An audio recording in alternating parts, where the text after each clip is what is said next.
Baik, Assalamualaikum warahmatullahi wabarakatuh. Waalaikumsalam. Yang terhormat, dosen pengampu mata kuliah Ekonomi dan Lembaga Keuangan, Dr. Ade Jamal Mirdad, SE, MSI, dan teman-teman sekalian yang saya banggakan.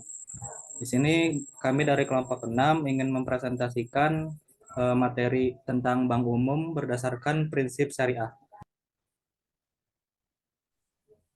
Sebelumnya, izinkan saya untuk memperkenalkan anggota kelompok. Yang pertama ada Alia Zahra dengan NIM akhir 024. Yang kedua saya sendiri dengan NIM akhir 119. Yang terakhir ada Indah Nita dengan NIM akhir 140.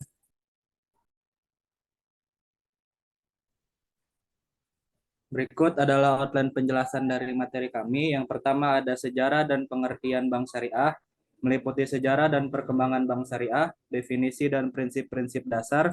Yang kedua ada struktur dan manajemen bank syariah, terdiri dari organisasi internal bank syariah, peran manajemen dalam mematuhi prinsip syariah. Yang ketiga ada fungsi fungsi bank syariah, meliputi fungsi utama dan operasional bank syariah, kontribusi bank syariah dalam pertumbuhan ekonomi Indonesia, dan yang terakhir strategi bank syariah, meliputi strategi dalam memenangkan pasar berdasarkan prinsip syariah, tantangan dan peluang tengah kondisi ekonomi saat ini, dan yang terakhir peran bank syariah dalam perekonomian Indonesia.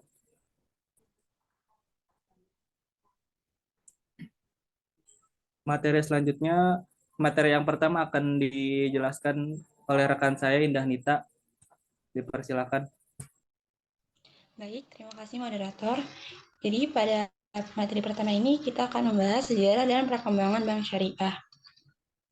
Sebelum adanya bank syariah, konsep perbankan Islam sudah ada dalam bentuk perdagangan, pinjaman tanpa bunga, dan donasi. Pada awal tahun 1970-an, beberapa negara seperti Sudan, Mesir, dan Pakistan mulai mengadopsi sistem perbankan syariah untuk memberikan alternatif bagi masyarakat yang ingin memenuhi kebutuhan finansial mereka sesuai dengan prinsip-prinsip syariah. Pada tahun 1975, Bank Islam Malaysia, Berhad, didirikan sebagai bank syariah pertama di dunia. Sementara itu, di Indonesia, sistem perbankan syariah baru mulai berkembang pada tahun 1990-an, dan pada tahun 1999, Bank Muamalat Indonesia menjadi bank syariah pertama yang diresmikan oleh pemerintah Indonesia. Sejak saat itu, jumlah bank syariah di Indonesia semakin bertambah, dan kini sudah ada banyak bank syariah yang beroperasi di Indonesia dan juga di beberapa negara lainnya. Bank syariah dikembangkan sebagai alternatif bagi masyarakat yang ingin menggunakan layanan perbankan, tetapi ingin memastikan bahwa kegiatan finansial mereka sesuai dengan prinsip-prinsip syariah. Bank syariah memiliki sejarah yang panjang dan bermula dari pengembangan sistem perbankan Islam di berbagai negara. Next slide. Bank syariah merupakan perbankan yang pelaksanaannya berdasarkan hukum Islam atau syariah, tidak menerapkan sistem bunga pada layanan mereka. Sebab hal tersebut dianggap tidak sesuai dengan syariat Islam, bank syariah menggunakan sistem bagi hasil untuk mendapatkan keuntungan, dan keuntungan inilah yang digunakan untuk membiayai seluruh kegiatan operasional perbankan yang dijalankan. Bank syariah berkembang pesat di beberapa negara mayoritas muslim seperti Indonesia dan Malaysia. Jadi bank syariah ini mulai diterima keberadaannya sejak Undang-Undang Nomor 7 Tahun 1992 tentang bank yang menerapkan sistem bagi hasil, meskipun tidak disebutkan dengan jelas bagaimana prinsip syariahnya. Sejak saat itu, Bank Muamalat mulai beroperasi di Indonesia. Lalu perkembangan bank syariah mulai pesat sejak disahkannya Undang-Undang Nomor 10 Tahun 1998 sebagai amandemen Undang-Undang Nomor 7 Tahun 1992. Kemudian pada tahun 2008 disahkan Undang-Undang Nomor 21 Tahun 2008 tentang perbankan Islam, yang mana regulasi tersebut berjalan sampai sekarang. Nah, berikut ini adalah perkembangan jumlah kantor layanan syariah dari unit usaha syariah dari tahun 2020 sampai dengan tahun 2023. Jadi bisa kita lihat terjadi penaikan dan penurunan, tetapi penurunan yang terjadi tidak terlalu signifikan, masih terbilang rendah atau bahkan sangat rendah. Oke, next slide.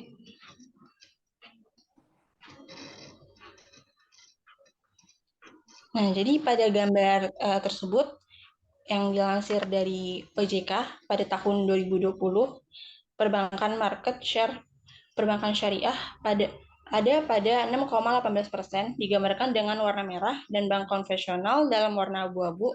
Market share-nya mencapai angka 93,2%. Dari grafik ini dapat dilihat bahwa bank konvensional masih menguasai perbankan di Indonesia. Dibandingkan dengan tahun 2019, jumlah ini sudah berkembang cukup baik. Dalam perbandingan dapat dilihat grafik market share pada tahun 2019. Dan selanjutnya diketahui bahwa adanya perkembangan dari 5,94% menjadi 6,18% pada tahun 2020. Dan perkembangan jumlah institusi dan lain-lain. Dapat dilihat bahwa tahun 2020 perbankan syariah memiliki jumlah kantor hingga 2.958 dalam naungan 196 institusi. Jumlah ini meningkat dibandingkan tahun 2019. Perbankan syariah akan terus berkembang seiring berjalannya waktu dengan dukungan masyarakat Indonesia yang umumnya beragama Muslim. Oke, next slide.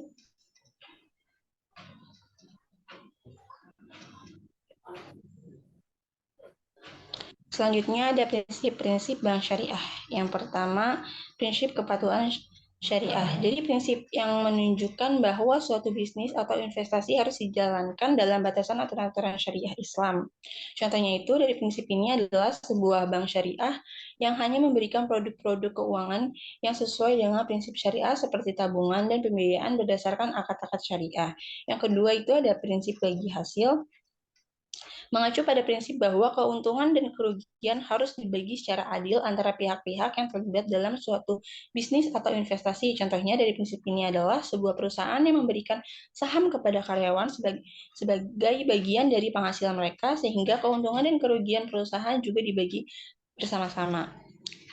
Yang ketiga, prinsip keadilan dan adil, menunjukkan bahwa semua pihak harus diperlakukan secara sama dalam suatu bisnis atau investasi tanpa diskriminasi. Contohnya adalah sebuah perusahaan yang memberikan kesempatan yang sama bagi semua karyawan untuk memajukan karir mereka tanpa memandang latar belakang, agama, atau jenis kelamin.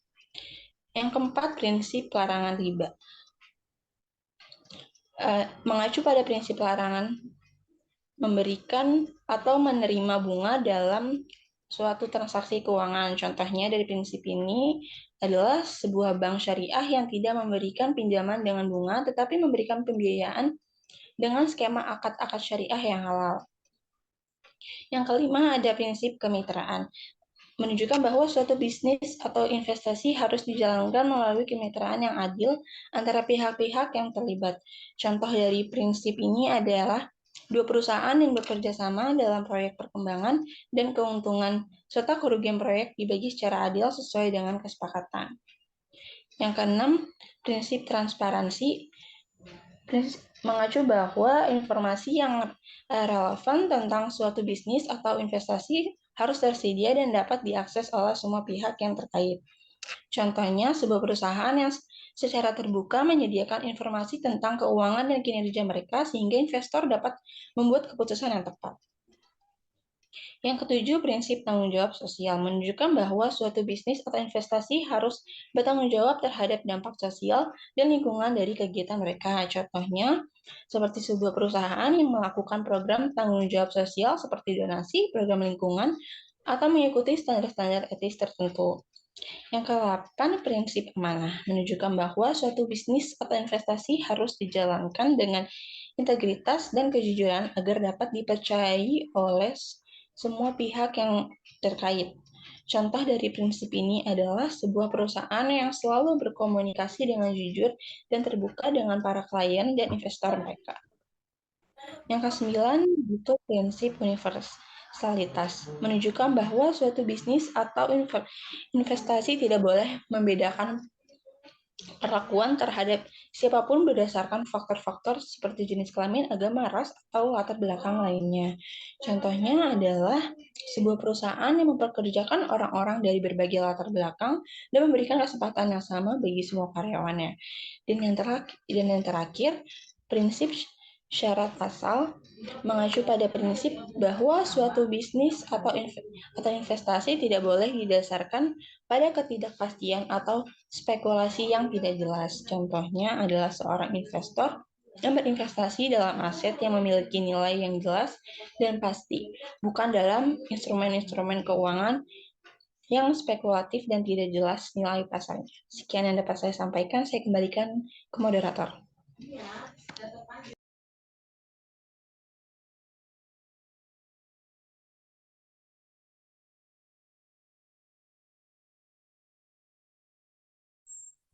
Baik, materi selanjutnya yaitu struktur organisasi internal Bank Syariah. Berdasarkan kegiatannya, Bank Syariah menjadi tiga. Yang pertama ada Bank Umum Syariah. Bank Umum Syariah adalah bank syariah yang dalam kegiatannya memberikan jasa dalam lalu lintas pembayaran. Kegiatan usaha Bank Umum Syariah meliputi menghimpun dana dalam bentuk simpanan berupa giro, tabungan, atau bentuk lainnya yang dipersamakan dengan itu berdasarkan akad wadiah atau akad lain yang tidak bertentangan dengan prinsip syariah. Selanjutnya ada unit usaha syariah. Unit usaha syariah adalah unit kerja dari kantor pusat bank umum konvensional yang berfungsi sebagai kantor induk dari kantor atau unit yang melaksanakan kegiatan usaha berdasarkan prinsip syariah, atau unit kerja di kantor cabang dari suatu bank yang berkedudukan di luar negeri yang melaksanakan kegiatan usaha secara konvensional yang berfungsi sebagai kantor induk dari kantor cabang pembantu syariah dan atau unit syariah. Adapun kegiatan usaha unit syariah adalah menghimpun dana dalam bentuk simpanan berupa giro, tabungan, atau bentuk lainnya yang dipersamakan dengan itu berdasarkan akad wadiah. Selanjutnya ada bank pembiayaan syariah. Bank pembiayaan syariah adalah bank syariah yang dalam kegiatannya tidak memberikan jasa dalam lalu lintas pembayaran. Adapun kegiatan usaha bank pembiayaan rakyat syariah meliputi yang pertama, menghimpun dana dari masyarakat dalam bentuk simpanan berupa tabungan yang dipersamakan dengan berdasarkan akad wadiah. Yang kedua, menyalurkan dana kepada masyarakat dalam bentuk pembiayaan bagi hasil berdasarkan akad mudorobah atau musyarakah. Yang ketiga, memindahkan uang baik untuk kepentingan sendiri maupun untuk kepentingan nasabah melalui rekening bank pembiayaan rakyat syariah yang ada di Bank Umum Syariah, Bank Umum Konvensional, dan menyediakan produk atau melakukan kegiatan usaha bank syariah lainnya yang sesuai dengan prinsip syariah berdasarkan persetujuan Bank Indonesia. Yang terakhir, Dewan Pengawas Syariah. Sebagai Dewan Pengawas Syariah wajib dibentuk di bank syariah dan bank umum konvensional yang memiliki BPRS Dewan Pengawas Syariah diangkat oleh rapat umum pemegang saham atau rekomendasi Majelis Ulama Indonesia. Dewan Pengawas Syariah bertugas memberikan nasihat dan saran kepada direksi serta mengawasi kegiatan bank agar sesuai dengan prinsip syariah.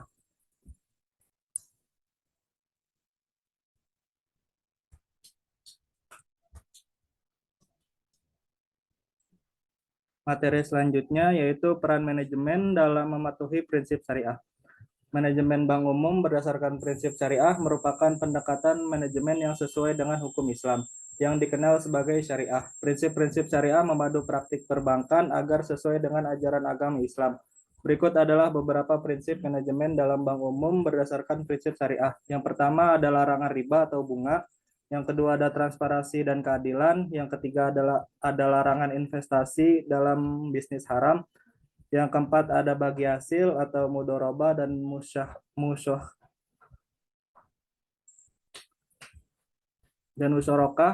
Yang keempat ada pengawasan Dewan Pengawas Syariah atau DPS, Kepatuhan Hukum dan Etika. Selanjutnya ada pengelolaan risiko, dan yang terakhir ada zakat dan sedekah. Materi selanjutnya akan disampaikan oleh Ali Azhar. Ya, baik, Padanya terima dipersilakan. kasih. Materi selanjutnya yaitu fungsi utama dari bank syariah. Bank syariah itu memiliki 3 fungsi utama. Yang pertama itu mengumpulkan dana dari masyarakat dalam bentuk deposito dan investasi, yang nantinya akan digunakan untuk mendukung operasional bank dan pembiayaan kepada nasabah. Lalu yang kedua itu menyalurkan dana kepada masyarakat yang membutuhkan dana dari bank. Bank syariah itu menyediakan pembiayaan dan kredit kepada masyarakat yang membutuhkan dana, baik untuk tujuan produktif seperti bisnis atau investasi, maupun konsumtif seperti pembiayaan rumah atau kendaraan. Lalu yang ketiga itu menyediakan layanan dalam bentuk layanan perbankan syariah. Bank syariah itu memberikan layanan perbankan yang sesuai dengan prinsip-prinsip syariah, termasuk produk dan layanan yang mematuhi larangan riba dan investasi dalam bisnis yang dianggap haram dalam Islam. Next.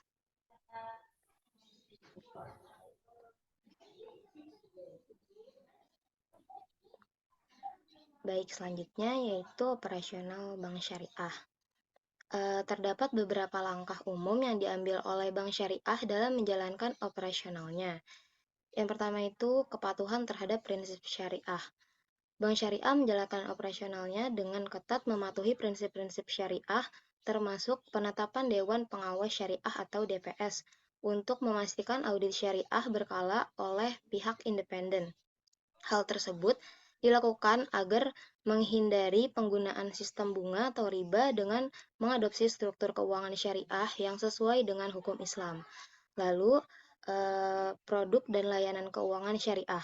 Bank syariah menawarkan produk keuangan sesuai syariah seperti murabahah yang merupakan jenis transaksi penjualan di mana bank membeli aset dan menjualnya kepada nasabah dengan markup harga. Lalu mudharabah yaitu kerjasama bisnis antara bank atau pemilik modal dan nasabah atau pengelola dana. Lalu musyarakah merupakan kemitraan usaha bersama antara bank dan nasabah. Lalu wakalah yang merupakan bank diizinkan mengelola dan menginvestasikan dana nasabah sebagai agen. Lalu ijara, aset dibeli oleh bank dan disewakan kepada nasabah.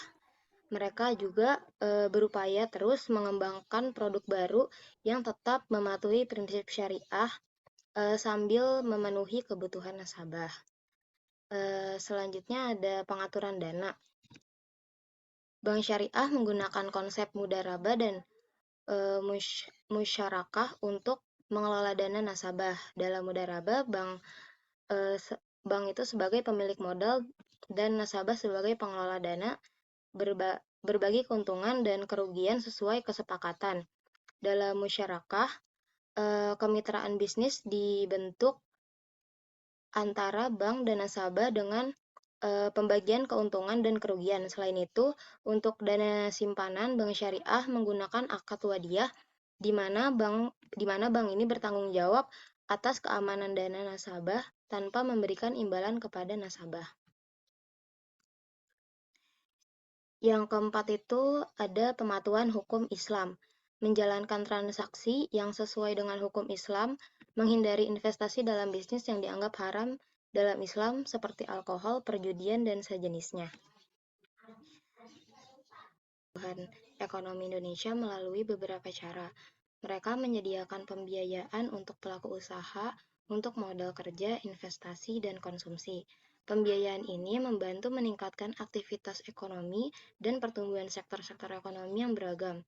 Lalu mempromosikan pemerataan akses keuangan, mengembangkan sektor ekonomi syariah seperti industri, halal, dan keuangan mikrosyariah, serta berperan dalam menciptakan stabilitas keuangan dengan prinsip-prinsip yang berbeda seperti larangan riba.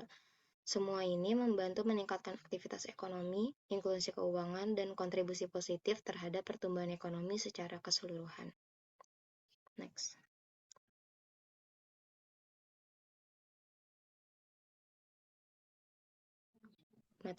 Materi selanjutnya ada strategi dalam memenangkan pasar berdasarkan prinsip syariah.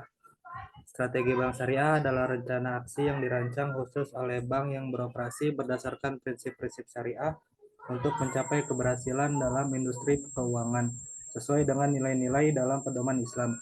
Tujuan utama strategi bank syariah adalah memastikan keselarasan antara bisnis dan operasional dalam prinsip-prinsip syariah sambil bersaing di pasar yang lebih luas. Berikut adalah strategi bank syariah. Yang pertama ada strategi perbankan syariah dari sisi sumber daya manusia.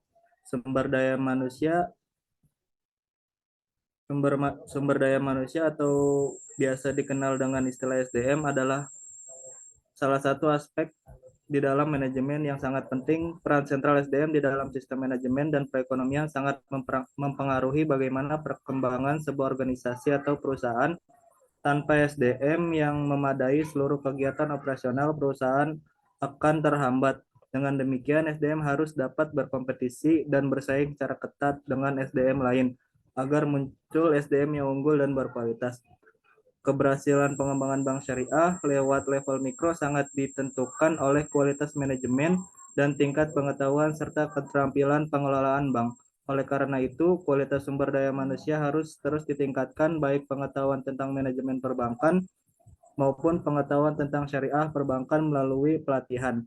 Pelatihan ini tidak hanya diberikan kepada level pinjaman saja, tetapi juga semua orang di lingkungan bank syariah, mulai dari operator, customer service, direksi, sampai pemilik, sehingga mereka lebih ahli dalam mereka lebih ahli dan bisa berfungsi sebagai sosialisator atau edukator yang baik tentang perbankan syariah di masyarakat. Strategi kedua adalah strategi perbankan syariah dari sisi keuangan. Perbankan syariah menerapkan bagi hasil dari risiko antara penyedia dana investor dengan penggunaan dana atau yang disebut pengusaha.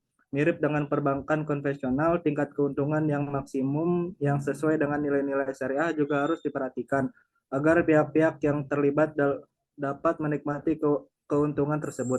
Demikian pula bila terjadi kerugian, pihak-pihak yang terlibat turut menanggungnya. Di samping itu, perbankan syariah mengelola zakat, menghindari transaksi-transaksi yang berkaitan dengan barang-barang yang haram, serta mengandung unsur-unsur maisir, goror, dan riba. Strategi yang ketiga, strategi perbankan syariah dari ada yang tipe maaf. Strategi yang ketiga, strategi perbankan syariah dari aspek pemasaran. Pada prinsip, strategi pemasaran memberikan arah dalam kaitannya dengan variabel-variabel seperti segmentasi pasar, identifikasi pasar sasaran, posisi elemen bauran pemasaran, dan biaya pemasaran, di mana strategi pemasaran merupakan bagian integral dan strategi bisnis yang memberikan arah bagi semua fungsi manajemen suatu organisasi. Setiap perusahaan mengarahkan kegiatan usahanya untuk menghasilkan produk yang dapat memberikan kepuasan pada konsumen, sehingga dalam jangka waktu dan jumlah produksi tertentu dapat diperoleh keuntungan seperti yang diharapkan. Melalui produk yang dihasilkannya, perusahaan menciptakan, membina, dan mempertahankan kepercayaan atau produk tersebut. Keberhasilan suatu perusahaan dapat ditentukan oleh ketetapan produsen dalam memberikan kepuasan dan sasaran konsumen yang ditentukannya, di mana usaha-usaha pemasaran diarahkan kepada konsumen yang ditujukan sebagai sasaran pasarnya. Strategi yang terakhir, strategi perbankan syariah dari aspek produksi dan layanan jasa. Perbedaan mendasar antara perbankan konvensional dan perbankan syariah yang didasarkan pada bunga dan bagi hasil ternyata tidak cukup mempertahankan loyalitas nasabah. Ada banyak faktor yang bisa dijadikan alasan nasabah untuk tetap loyal pada lembaga keuangan. Salah satunya adalah pelayanan prima. Pelayanan ini sangat penting untuk mempertahankan dan menarik nasabah lebih banyak. Upaya meningkatkan kualitas pelayanan yang diberikan bank syariah harus berorientasi pada pasar atau masyarakat sebagai pengguna jasa perbankan. Hal ini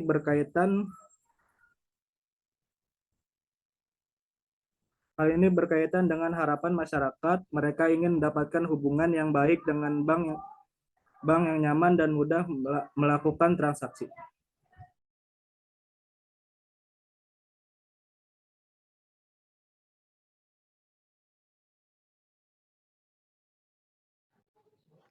Selanjutnya, terdapat peluang dan tantangan di tengah kondisi ekonomi saat ini. Yang pertama itu peluang.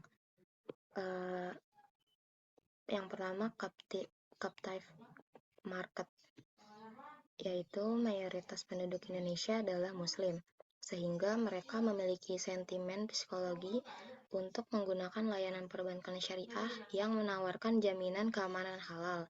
Yang kedua itu pertumbuhan pasar.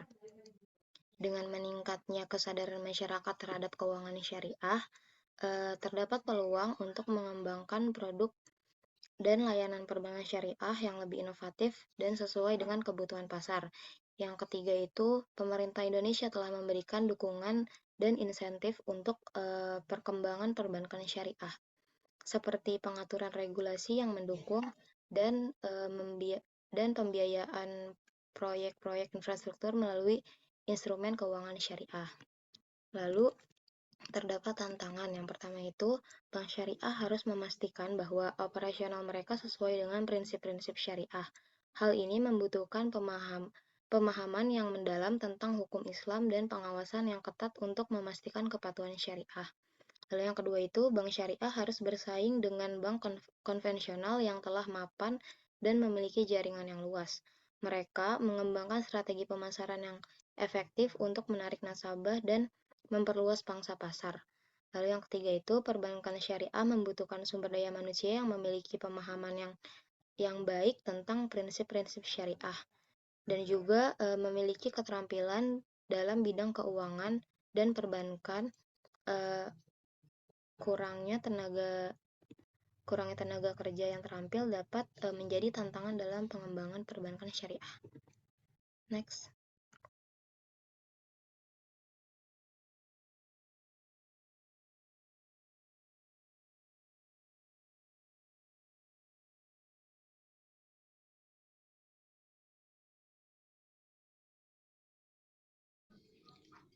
Oke, selanjutnya ada peran bank syariah dalam perekonomian Indonesia. Jadi yang pertama itu memberikan pembiayaan kepada pelaku usaha. Nah, memberikan pembiayaan kepada pelaku usaha ini merupakan langkah untuk mendukung pertumbuhan dan pengembangan bisnis. Pembiayaan dapat berupa pinjaman modal, kredit usaha, atau investasi yang diberikan oleh lembaga keuangan kepada pelaku usaha untuk memenuhi kebutuhan operasional, ekspansi, atau pengembangan produk. Dengan adanya pembiayaan ini, pengusaha tersebut dapat membeli persediaan barang, membayar sewa toko, dan membiayai kegiatan operasional sehingga bisnisnya dapat berjalan dengan lancar. Yang kedua ada meningkatkan kesejahteraan masyarakat. Nah, meningkatkan kesejahteraan masyarakat ini dapat dicapai melalui berbagai upaya ekonomi, termasuk memberikan pembiayaan kepada pelaku usaha. Nah, ketika pelaku usaha dapat mengembangkan bisnisnya dengan bantuan pembiayaan, mereka akan menciptakan lapangan kerja baru. Hal ini akan meningkatkan pendapatan masyarakat, mengurangi tingkat pengangguran, dan memberikan akses terhadap sumber penghasilan yang lebih baik. Yang ketiga ada meningkatkan inklusi keuangan. Jadi meningkatkan inklusi keuangan berarti memastikan bahwa semua lapisan masyarakat memiliki akses ke layanan keuangan yang aman dan terjangkau. Pemberian pembiayaan kepada pelaku usaha yang berasal dari segmen ekonomi yang marginal atau tidak melayani akan mendorong inklusi. Dengan adanya pembiayaan ini, petani dapat membeli benih, pupuk, atau alat pertanian yang dibutuhkan untuk meningkatkan produksi taninya. Dengan demikian, inklusi keuangan tercapai karena petani juga dapat memperoleh akses ke pembiayaan yang diperlukan untuk meningkatkan hasil panen mereka. Yang selanjutnya ada meningkatkan stabilitas sistem keuangan. Jadi yang terakhir ini meningkatkan stabilitas sistem keuangan juga berhubungan dengan memberikan pembiayaan kepada pelaku usaha. Ketika lembaga keuangan memberikan pembiayaan dengan pertimbangan risiko yang baik kepada pelaku usaha yang memiliki potensi pertumbuhan dan keberlanjutan, maka stabilitas sistem keuangan dapat terjaga. Sebagai contoh, bank yang melakukan analisis kelayakan proyek secara cermat sebelum memberikan pembiayaan kepada perusahaan yang memiliki rekam jejak yang baik dan prospek bisnis yang cerah akan meminimalisir risiko gagal bayar. Dengan demikian, stabilitas sistem keuangan dapat terjaga karena risiko kredit dapat dikelola dengan baik. Oke, next slide.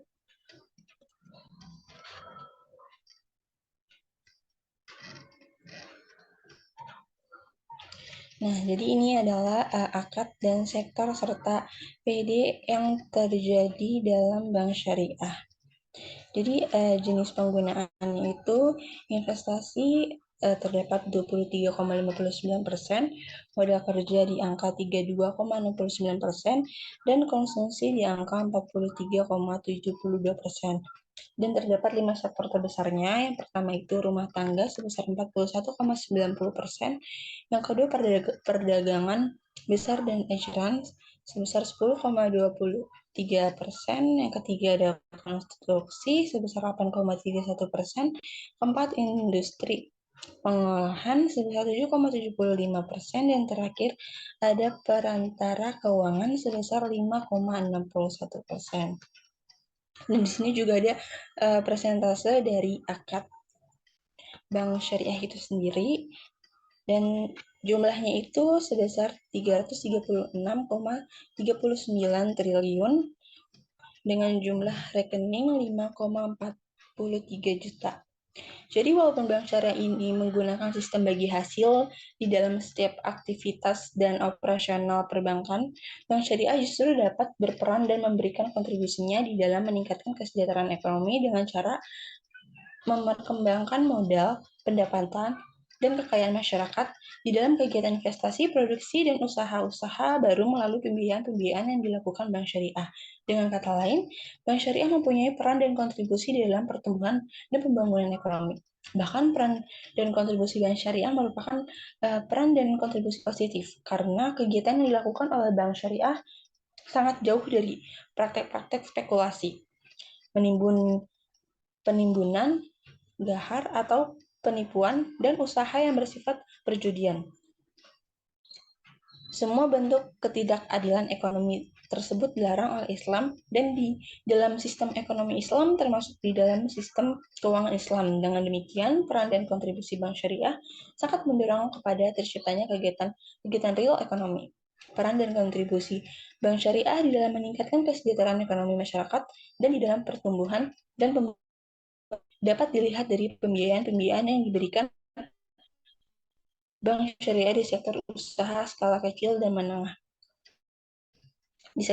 Contohnya di sektor pertanian, bank syariah membantu para petani dalam menggerakkan ekonomi pertanian, sehingga keberhasilan mereka dapat membantu swasembada pangan bagi pemerintah. Dan di sektor perumahan dan konstruksi, bank syariah juga berperan dalam membantu peningkatan kesejahteraan ekonomi masyarakat.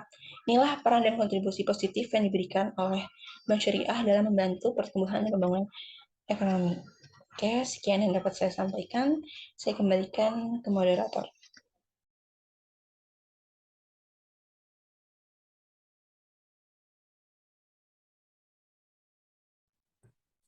Baik, yang terakhir ada kesimpulan.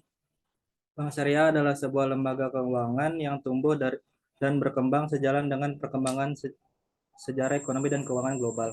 Bank Syariah mematuhi prinsip-prinsip syariah yang mendasari operasionalnya dengan fokus pada kepemilikan bersama dan prinsip-prinsip etika Islam. Bank ini memiliki struktur organisasi yang mematuhi prinsip syariah dan manajemen yang memastikan kepatuhan.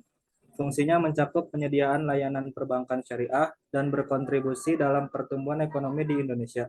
Strategi Bank Syariah bertujuan untuk memenangkan pasar dengan produk syariah. Bank Syariah menghadapi tantangan di tengah perubahan ekonomi, tetapi memiliki peluang untuk pertumbuhan dan berperan penting dalam ekonomi Indonesia dan mempromosikan stabilitas dan inklusi keuangan.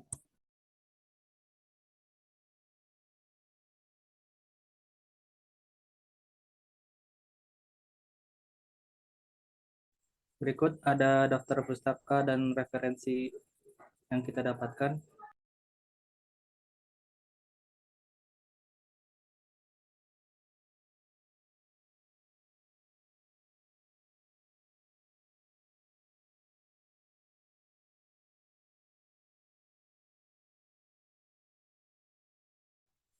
Mungkin itu saja yang dapat kami sampaikan. Saya kembalikan lagi kepada Bapak Ade Jamal Mirdad.